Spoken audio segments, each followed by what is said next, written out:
Esta es la segunda parte de la entrevista subtitulada. Toma mucho tiempo subtitularla. Por favor, deja el like. Gracias. When the Queen sadly died in September, you posted a very nice tribute to her. Was part of the reason because of what they had been like with you? Of course, they've been so kind of with me, and this is why I did what I did. But it was unbelievable moment. I'm never ever gonna forget that moment. You have a little girl, Bella. She's 6 months old now.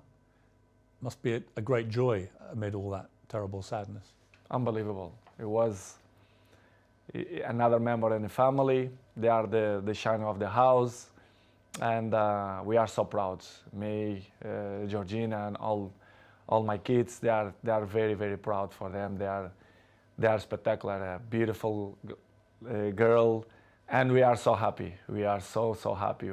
We are happy fathers. You're going to have more? I'm not thinking now to thinking more kids. I think we done, but we never know. The future only God knows. But right now we want to have a break, to enjoy these ones, because they are little, Bella 6 and the rest they are 5 and Cristiano 12. We want to enjoy a little bit of these ones. Let's see the future. It's very difficult to play top level football at the best of times. It's a hard business in full public glare of millions of people watching.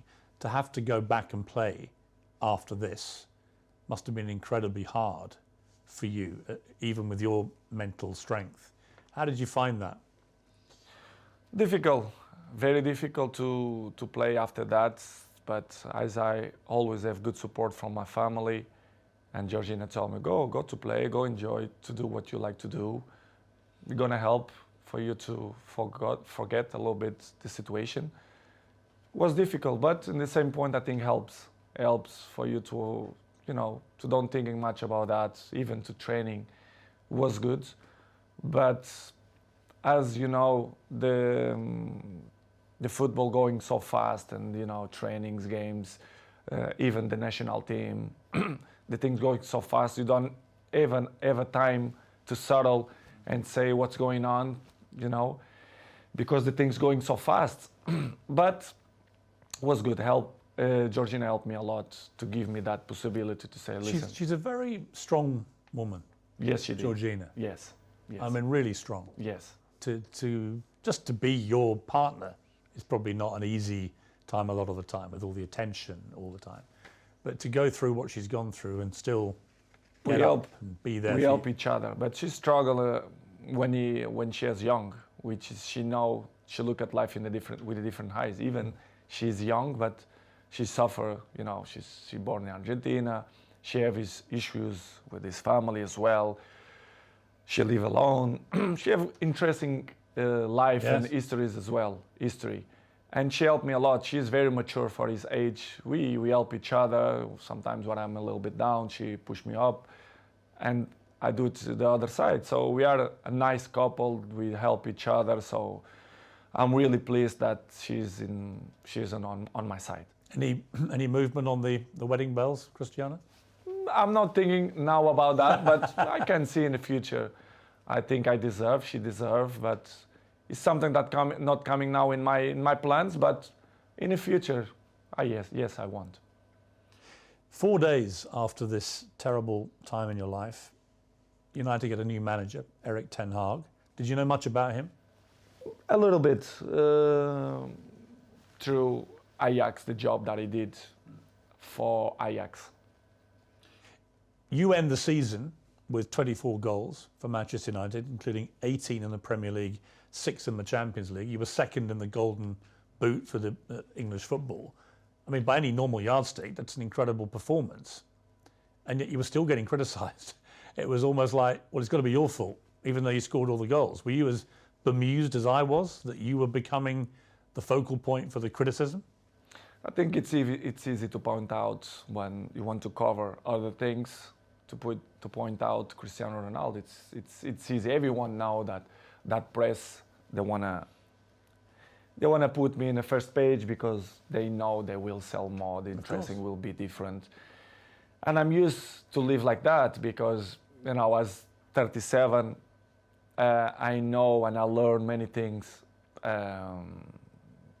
when you are in the down of the wave, when you are in the top of the wave, you don't realize and you don't see things that you don't see before, which is I appreciate, to have bad moments, to see which people is in your side, who criticize you more, because they're looking for that. They don't like to see successful people. The people only try to bring negativism. And I felt the last 4 or 5 months that not only for me, but even for my family as well, for Georgina, especially around the world, the press criticizes me even more. Sometimes I don't understand why. Even Portuguese press, that they criticize me a lot. I don't understand, but I still believe that the jealousy is part of that. They want to cover many things that helps to shine other things. But listen, Piers, I know I'm 21 years in the top of the game, so I know how it takes. So for me, it's not a problem. It's hard when you are a little bit down to listen to this criticism. Do you read it all? Do you read newspapers? Do you read social media? A good thing that I have, I don't like to read, because I know 90% of the times they lie. They are garbage. The press, they are garbage. Not all of them, but most of them. They don't say the truth. And they lie. They constant lie, and they constant attack me and my family. They're always negativism against my family. Why I'm gonna read? Because I know they try to make me feel bad, me and my family, which is something hard to deal. But in the end of the day, I understand. But it's really, really hard. The problem you have is you're too famous. You are the most followed human being on Instagram. That you have, I just checked, 495 million followers. I have just under 2 million on Instagram. 8 million on Twitter, so I'm catching you on Twitter slowly, but 400, you're nearly at 500 million followers on Instagram. I mean, that's insane. You're bigger than all the Kardashians put together. It's good. It's good. I feel proud for that. It means a lot for me, because it means that people like me too. I'm charismatic, I think. Why I'm the number one? Sometimes I ask that question to myself. Why me and not another one? Why do you think it is? To be honest, not just only because I play good football, because everyone knows, but I think the rest is relevant. You have to be charismatic. People have to feel some connection with you. I think to be good looking helps too. I have the same problem. Yeah, I feel the same way. To be honest, Piers, I don't know the real reason, but I think I'm charismatic, and I'm a appetitive fruit. I don't know if we... A what? A fruit that people want to bite. Yeah. I don't know how you can say in English. Any particular fruit, or? Let's Nice say peach. strawberry. But I don't know the reason. I mean, what's incredible to me is the power you have. Appetite Appetite fruit. fruit. I don't know if it makes sense in English, but if it don't make sense, you learn. I'll research appetite fruit, yeah. Okay. I mean, I have a pinned tweet, and it's you telling me I have good abdominals, which is a very good observation, by the way. And it's only 10 seconds long. It's had 43 million views, this clip. So thank you. Because 43 million people have heard the guy who actually has got good abdominals tell me I've got good abdominals. But it showed me the sheer firepower you have in that world of social media. It's just extraordinary. It's what I told you before. I have good things, which is you can sell your own product, let's say in that way, but you have to deal with many obstacles in your life too. Do you care if people hate you? I mean, a lot of people love you, but obviously a lot of people don't. You're so big, you're going to get both. But do you care about the ones who hate Cristiano Ronaldo? I care the people who like me. I'm not waste time for the people who don't like me. I think it's waste of time. These people, they are not interesting on my life. I like to be surround around the people who love me. I don't waste my time to see the criticize of people who is next to me, ex-players, for example. I Well, I don't mean, care one of about your that. biggest critics has been, and I'm surprised about this, Me too, Wayne Rooney, for example. who you played with for many years very successfully and were good friends with him. And yet all this year, 3 or 4 times, he's come out and attacked you in the media. Piers, I don't understand. You should ask this question to him, but I don't know.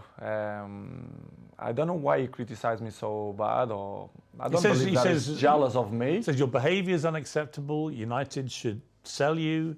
Blah blah blah blah blah. I mean, it's Wayne Rooney. It's not Surprised like me. It was 1 year ago or 6 months ago here in my house. He pick up his kids here and invite Cristiano to go to his house to play football. I really don't understand people like that, or if they wanna be in the cover of the paper, of the news, or they want a new jobs or whatever.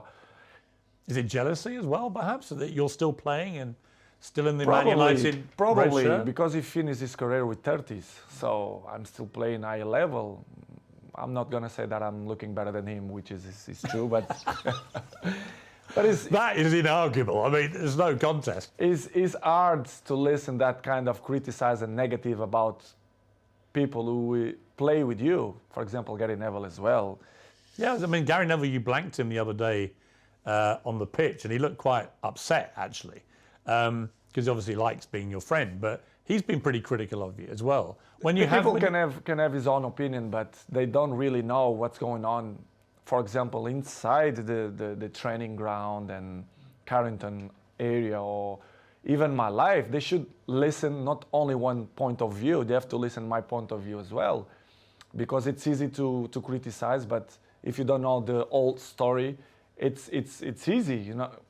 But it's, Piers, as I say before, it's part of... Are they still friends of yours, or do you have a line where... They are not my friends. They are colleagues. We play together. They're not coming. We not have a dinner together, for example. But as I told you, Piers, before, it's part of my journey. They keep criticize me, negativism every time. So I continue my trip, and I have to catch up the people who like me. Some of your ex-colleagues have been incredibly supportive. Rio Ferdinand has always got your back. Roy Keane always has your back. Whatever happens, he's always supported you and has continued to do so. Does that mean a lot to you? It means a lot, because I was in the dressing room with them. They are part of my journey in football as well. As I mentioned many times, Roy Keane for me was my best captain ever. Rio Ferdinand helped me a lot. He was my neighbor, I was his neighbor. So very, very good guys. Not just because they speak good about me, but they was there in the dressing room. They are football players. They know how players thinking and the behaves, etc.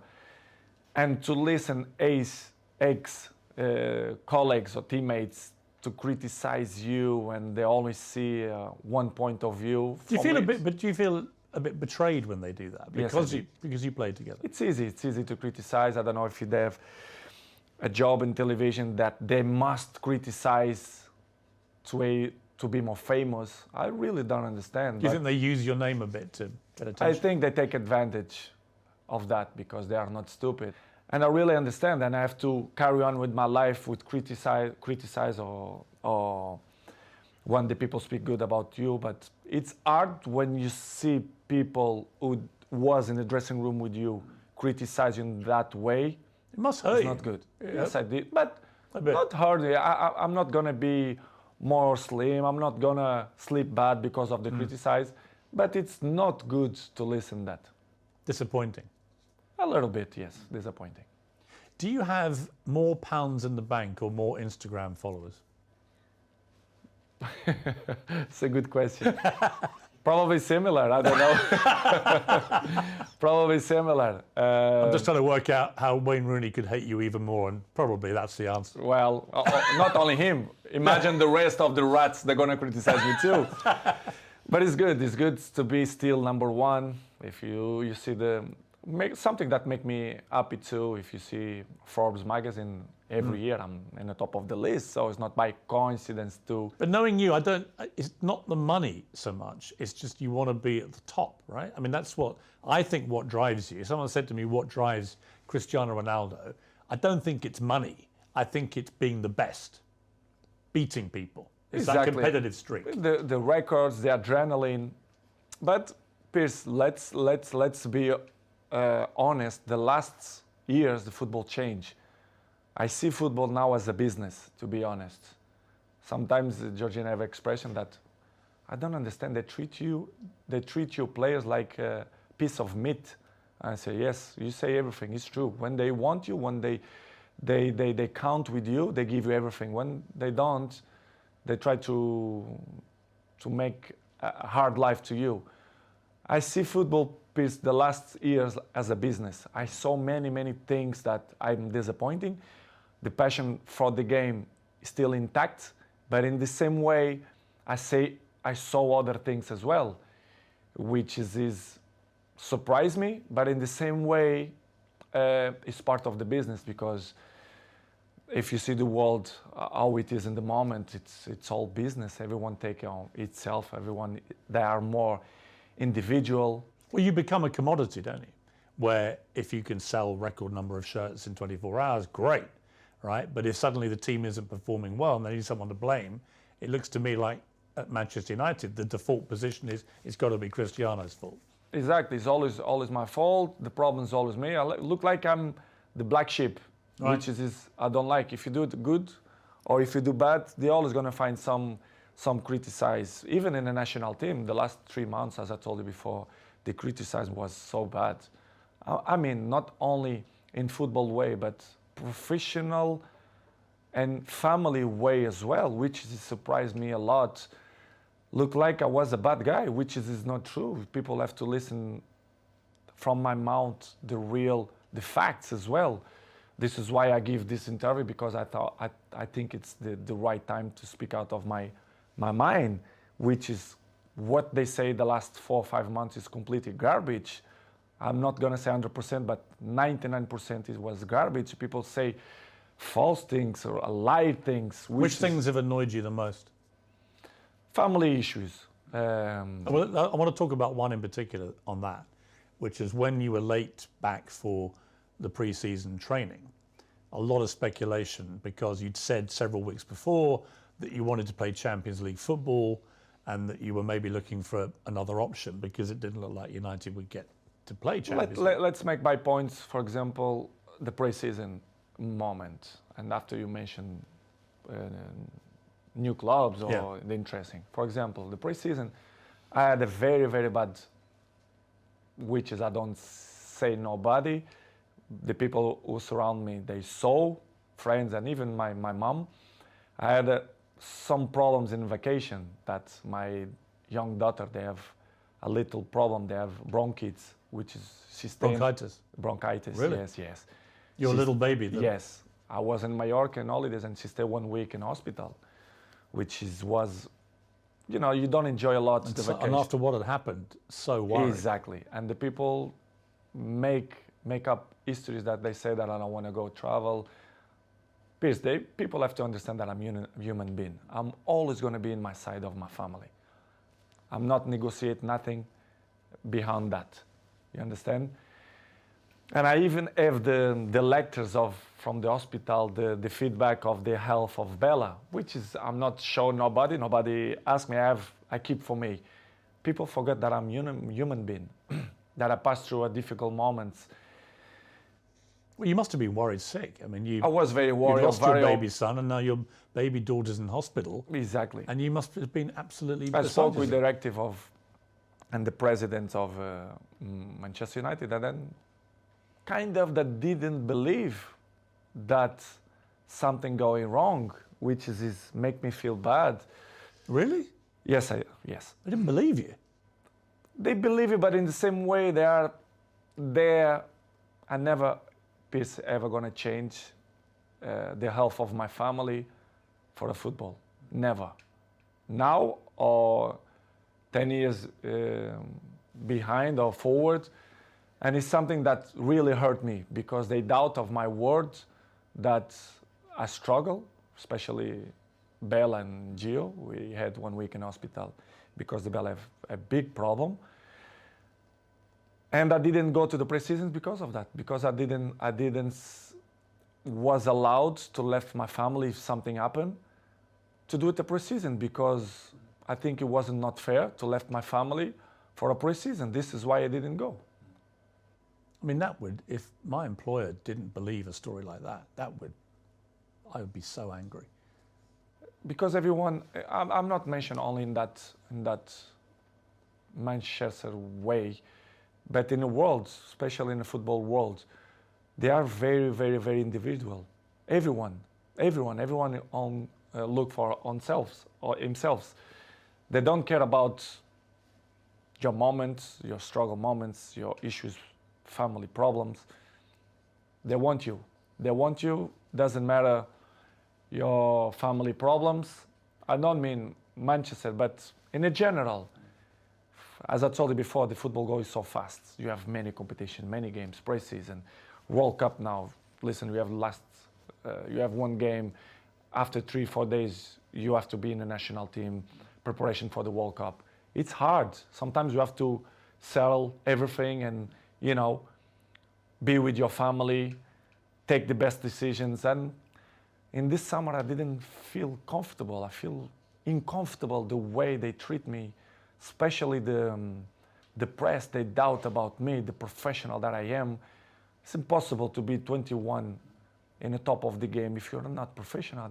They doubt about me, which is make me feel very, very, very sad, because in my life I'm always one of the best professionals. This is why I still play in the high level. You play in a pre-season friendly and you leave the ground early with several other players, and there's another huge fuss about this. What was the truth about that? Had you got permission to go? Do you wish you hadn't left early now? Ten Hag wasn't happy, it was reported. What's the truth? Because I will be honest with you. It's something that I regret to left from the stadium, probably, or maybe no, I don't know. It's difficult to tell you 100% if but let's say I regret. But in the same way, I felt provoked by the coach. I'm not allowed for me, a coach, to put me in 3 minutes in a game. Sorry, I'm not that kind of player. I know what I can give to the teams. You're talking about the Tottenham thing? The Tottenham Yeah, player. I'm talking about in pre-season there was a friendly where you left the ground with several other players. Me and 8 players. Right, so... But they mention only my name. Yeah. Which is... Everyone do that. I don't understand why they mention only about high value kind of game. Last year, many players do it the same. In that game, 8 players do it the same. So, but they only speak about the black sheep, which is me, I completely understand. Okay, it's done. I apologize to the coach, and for me, the chapter was closed. It seemed to me that right from the start, Ten Hag wanted to show you who the boss was. He dropped you, he benched you, he mucked you around, he talked about you in the press. Were you getting that feeling? I mean, did you feel that? The feeling, he always mentioned to me that I didn't need the preseason, so I should wait for my opportunity. I really understand. I understand. But I'm not going to give you points, but he don't do it the same procediment to every players. I'm not going to mention players, but they don't do it the same way. Second, I understand that becoming a new job, Manchester was so bad the last 5 years that they should clean the house, let's say in that way. But the way they approach, the way the press make this so big, it's because probably the communication wasn't the best. But I really understand in the beginning, because I didn't do the preseason, I don't start to play. But going more farther than that, other things happen that they don't know. And I'm not hiding that the empathy with the coach is not good. I'm honest. You don't have a good relationship with him? I'm not mean good relationship. The empathy is not, it's not good, let's say. Do you think he respects you? I think he don't respect the way I should deserve. But it is what it is. This is why probably the game against Tottenham I left. Well, I want to come to these two games. So against Manchester City, where United got destroyed, he didn't bring you on. He brought on other strikers, but didn't bring you on. And I felt insulted on your behalf. I was like, well, surely against Manchester City, if you're losing this badly and you've got the greatest player of all time sitting there, you at least give him some time, don't you? But he didn't. And he said afterwards the reason was he had too much respect for you. He wanted to respect you. When you heard him say that, what did you think?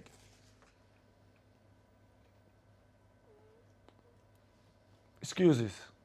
I see as excuses. I say many things that I don't wanna criticize him. He can have different opinion than me, that they choose the players that they think is better for the team. I respect that. But the excuses all the time, you know, the excuses have short legs. You cannot excuse all the time, which is things that don't make sense. Okay, you don't put me against Manchester City because of respect of your career, and you want to put me 3 minutes against Tottenham. Well, that's the thing. So then you then play Tottenham. Don't make sense. And then he wants to bring you on with 3 minutes to go, which is the complete opposite to what he said the situation was with City. I think he did purpose, because, for example, in the national team, the other clubs, if the coach wants to put me 5 minutes, if someone injured or if they really need me, I will help. But in that way, I felt provoked, not only because of that game, but before some. He was deliberately provoking you. Well, everyone know that. Disrespecting you, you think? Exactly. This is why I say I don't have respect for him, because he don't show me respect for me. This is why we are in that situation. I have to be honest that the things don't going well because of that, because the empathy don't exist, and he keep say things for the press, but the press say what they think it's good to protect probably him and Manchester United. But as I know, as I understand many things, that he signed 3 years contract with Manchester United, probably I'm not going to be too much long in Manchester United, apart when I'm finished my contract. I really understand, but I like guys that they don't lie, they speak honest, they be frontal, and I'm not negotiate my morals. My morals always will be intact. And what's going in my things the last 2 months was not respect in many ways, which is it. I can regret, for example, against Tottenham, to left the stadium before the finish. Well, there's a video clip which appears to show Ten Hag telling you to get ready to come on, and you gesticulate back to him, I'm not going to do that. And as a result, you get suspended for the next couple of games, and he goes public and says it's because you refused to come on. And you did then issue a statement of some regret, saying, you know, you're a professional and you've never been suspended before, I don't think, in your entire career. I mean, when you look back at that, I guess my question would be, you've always been very acutely aware of your role model status around the world. Do you wish, with hindsight, you hadn't done that and handled it a different way? Probably. I regret to left the stadium. Yeah. But I was, as I told Piers before, I didn't felt that he had respect for me to put me on 3 minutes after the issues that we had before. I was very, very, very, very disappointing for the communicator of Manchester United, to be honest. I never had a problem with any club, with any coach, and they suspend me 3 days, which is I felt a lot, and it was. And level of sport clubs, I felt a lot, and it was a shame. Was it humiliating for you? I think so, yes. I have to say the truth, what I felt. I remember I arrived. Well, I don't want to say details what he pretend to do it, but I'm not going to say that. But I remember arriving home and Cristiano see me, Daddy, you not go to the game? I said, no, because the club punished me with 3 days. And he did like, how they going to punish you if you are the best player in the world And you're not gonna play? You say, no, I'm not gonna play because I'm behave. And you look at me like, my daddy, not behave. What? In one way, I was good because I was like more relaxed, but in the same way, I feel very disappointed because, okay, I regret, I apologize, I'm not perfect, I commit a mistake, but to suspend me 3 days for that, I think it's too much, and they make fire for the press, which is really disappointing me.